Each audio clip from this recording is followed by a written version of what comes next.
Our guest tonight is Leon Pereira, Group Managing Director at Spire Research and Consulting. Leon, the IMF has announced that economic growth in the Asia-Pacific region slowed to its lowest since the financial crisis in 2008. Now, it cites sluggishness in Europe and the US as the chief reasons. With the global economy so intertwined these days, how can Asia insulate itself from the slowdown in the West? Well, I do not think that Asia can completely insulate itself. It's still dependent on exports, on FDI tourism and other kind of linkages to the West. But there are many sources of domestic growth within Asia. There's strong consumer demand in places like Indonesia and China. There's the capability for strong government spending. So while Asia won't be insulated, there will be a negative effect from what's happening in the West. The Asian growth story will not be totally derailed.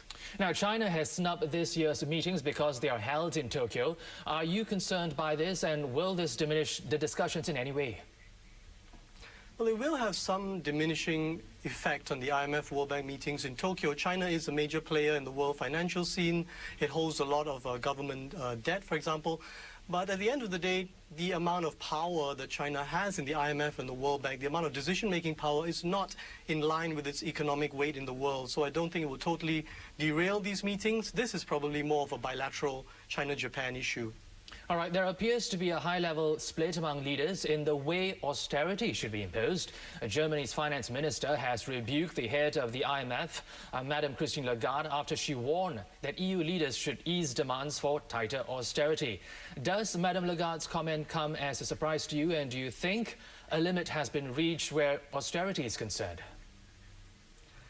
Well, I do feel that Europe is tilting more towards growth, towards a more pro-growth stance. If you look at the statements coming out of the Angela Merkel government, they are leaning in that direction, as is France and the EU and the IMF as well. I think the statements from Germany's finance minister are natural. Germany always wants to impose more conditions since it's financing much of the bailouts. But I don't think the differences between Germany and the IMF or the EU are radical or irreconcilable differences. They are differences of degree, and not surprising. Also, Madame Lagarde has said that she is happy to give Greece 2 more years to bring its budget deficit in line with the demands of global creditors. Is this necessary?